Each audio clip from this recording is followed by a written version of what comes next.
Seterusnya, kita ke Sabah. Antara fokus di negeri bawah bayu, Sabah yakini pakej rangsangan ekonomi yang komited membantu pelbagai pihak yang terkesan dengan penularan wabak COVID-19. Di negeri di bawah bayu, kita bersama Konstantin Palawan. Silakan, Konstantin. Terima kasih Ismail, salam sejahtera. Pakej Ransangan Ekonomi 2020 bernilai 20 bilion ringgit adalah satu program fiskal yang diyakini mampu merangsang pertumbuhan ekonomi negara ke arah lebih baik. Inisiatif yang diperkenal berupaya menggalakkan aliran tunai sekaligus mempercepat pertumbuhan ekonomi negara.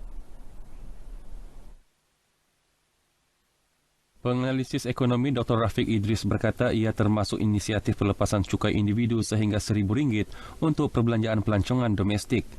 Pendekatan itu menjadi motivasi kepada pengusaha sektor pelancongan termasuk perusahaan kecil dan sederhana PKS yang terjejas akibat COVID-19 untuk terus kekal seterusnya menjana pendapatan daripada pelancong domestik. Pakej rangsangan ini sesungguhnya sangat membantu untuk merangsang pertumbuhan ekonomi Malaysia dan bagi ahli-ahli ekonomi, sama ada kesan itu besar ataupun tidak, ianya bergantung kepada di mana target.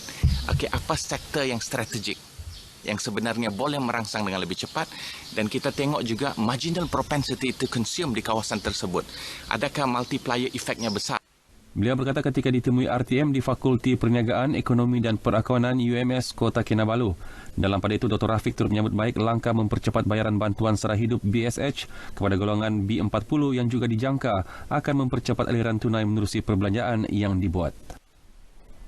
Pemberian ilaun khas RM400 sebulan kepada doktor dan kaki tangan perubatan dalam memerangi COVID-19 merupakan suntikan semangat buat kaki tangan kesihatan yang berhadapan risiko tinggi dalam mendepani wabak berkenaan. Ketika ditemui RTM di Kota Kinabalu, Presiden Kesatuan Perkhidmatan Perubatan Sabah SMSU merangkap Setiausaha Kesatuan Pekerja-Pekerja Perkhidmatan Awam Sabah Ajulahin Japin berkata pemberian elawan tersebut menunjukkan kerajaan mengiktiraf dan menghargai peranan kaki tangan kesihatan dalam membantu kerajaan memastikan keselamatan kesihatan rakyat. Ini bukan berkaitan dengan berapa jumlah sebenarnya elawan yang diberi. Tapi bagi kami Kesatuan Sekerja, kami menganggap ini adalah sebagai penghargaan daripada kerajaan dan mengiktiraf peranan kaki tangan yang bertugas. Menyuarakan pandangan sama Setiausaha Eksekutif SMSU, Lawrence Woon berkata ia tindakan tepat dalam membantu kaki tangan terlibat. Kita amat terima kasih dan kita percaya ini bukan satu perkara yang baru. Tiap kali ada perkara macam ini berlaku seperti SARS kan, beberapa puluh tahun yang lalu pun kerajaan memberi juga insentif ini. Kami percaya bahawa satu what do you call dia bukan stimulate itu ekonomi saja, dia akan stimulate pekerja lebih produktif dan lebih dedikasi. SMSU turut berharap agar elawan khas tersebut diperluas kepada semua hospital dan klinik yang terlibat membuat saringan COVID-19. Madrasah Tahfiz Al-Quran Al-Mubarak Masjid Bandaraya MBR Kota Kinabalu mampu menjadi pusat melahirkan generasi tahfiz cemerlang dan berketerampilan. Buktinya sejak tahun 2013, madrasah tersebut berjaya melahirkan seramai 21 pelajar tahfiz. Pengerusi Masjid Bandaraya Kota Kinabalu, Datuk Muhammad Jamal Tun Sakaran berkata, inisiatif dan usaha MBR Kota Kinabalu itu inisiatif ke arah membina potensi individu berilmu, berakhlak mulia dan berketerampilan secara seimbang dan sepadu berlandaskan Al-Quran Kalamullah dan As-Sunnah Rasulullah bagi melahirkan masyarakat Muslim yang mendapat kesejahteraan di dunia dan kebahagiaan di akhirat. Beliau berucap dalam majlis convocation tahfiz serta penyampaian hadiah ihtifal ilmi Madrasah Al-Mubarak dan Akademik Quranis Al-Mubarak bersempena sambutan ulang tahun ke-20 Masjid Bandaraya di Kota Kinabalu. Sementara itu, tahfiz menyifatkan kejayaan itu banyak dipengaruhi dengan tekad berusaha dan latihan sepanjang masa bagi memudahkan mereka menghafaz Al-Quran dengan baik. Cara untuk menghafal tu, sebelum menghafal tu, kita baca satu muka tu. Baca berulang kali sampai dia melekat dekat mulut. Pas melekat dekat mulut tu baru kita hafal setengah-setengah muka. Setiap kali sebelum dia menghadapi ujian ke apa-apa kan, dia telefon saya minta doa. kan, doakan dia supaya dia dapat lulus kan dengan cemerlang. Selalunya sebelum menghafal tu saya selalu baca tu Al-Quran sebanyak-banyak mungkin.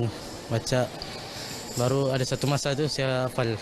Kita tidak sangka-sangka juga kan kita punya anak dapat begini. Syukurlah juga. Ya, banggalah juga. Alhamdulillah, syukur.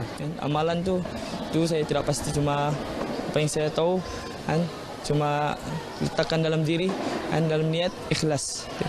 Bersyukur juga dapat jahitan. Itu pun first time juga dapat tu. Turut dilancar dalam majlis ini tabung iftar perdana bersama OKU tahun 2020 serta pameran kegiatan dan aktiviti MBR Kota Kinabalu yang turut melibatkan Tadika Al-Mubarak, Madrasah dan Akademik Quranis Al-Mubarak. Hampir 10,000 pengunjung hadir menyaksikan pertunjukan tatu sempena sambutan Hari Tentera Darat HTD ke-87 di Stadium Likas, Kota Kinabalu malam tadi. Kemeriahan acara itu turut diserikan lagi dengan kehadiran Yang di-Pertua Negeri Tun Dr. Juhar Haji Datuk Mahiruddin dan isteri Tok Puan Dr. Nurlidah Datuk RM Jasni. Hadir sama Ketua Menteri Datuk Seri Panglima Muhammad Shafie Apdal, turut hadir Panglima Tentera Darat Jeneral Tan Sri Panglima Ahmad Hasbullah Muhammad Nawawi. Tepat 12:30 malam, anggota Tentera Darat menyerahkan cokmat kepada Ahmad Hasbullah sebelum melancarkan sambutan HTD yang bertemakan Tentera Darat bersama rakyat sedia sebilang masa itu dengan diiringi percikan bunga api. Tatu tentera adalah persembahan drum berkumpulan anggota tentera yang mempamerkan kemahiran mengendalikan instrumen muzik di samping membuat disiplin kawat.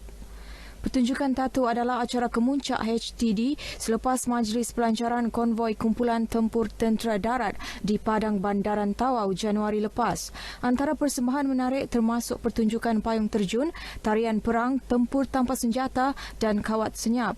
Turut ditayangkan pembikinan filem Bakara yang mengisahkan kisah benar anggota Tentera Darat yang bertugas dalam misi United Nations Operation in Somalia di bawah panji-panji Pertubuhan Bangsa-Bangsa Bersatu PBB. Pembangunan pesat sesuatu kawasan tidak seharusnya mengabaikan tanah lembap. Kawasan tersebut sebaliknya wajar dipelihara dan dimanfaat sebaik mungkin kerana mempunyai kepentingan terhadap manusia dan persekitaran. Menyedari kepentingan kawasan tanah lembap, Kota Kinabalu Wetland Ramsar Site menganjurkan program Hari Tanah Lembap Sedunia 2020 di Kota Kinabalu. Bertemakan Wetlands and Biodiversity, program ini dengan harapan dapat memupuk kesedaran masyarakat pentingnya memelihara kawasan tanah lembap khususnya dalam menangani perubahan iklim dan benteng di kawasan pantai yang sering dilanda banjir. Program diisi dengan pameran alam semula jadi. Hadir dalam majlis ini Setiausaha Tetap Kementerian Pelancongan, Kebudayaan dan Alam Sekitar Dr. Jamili Nais.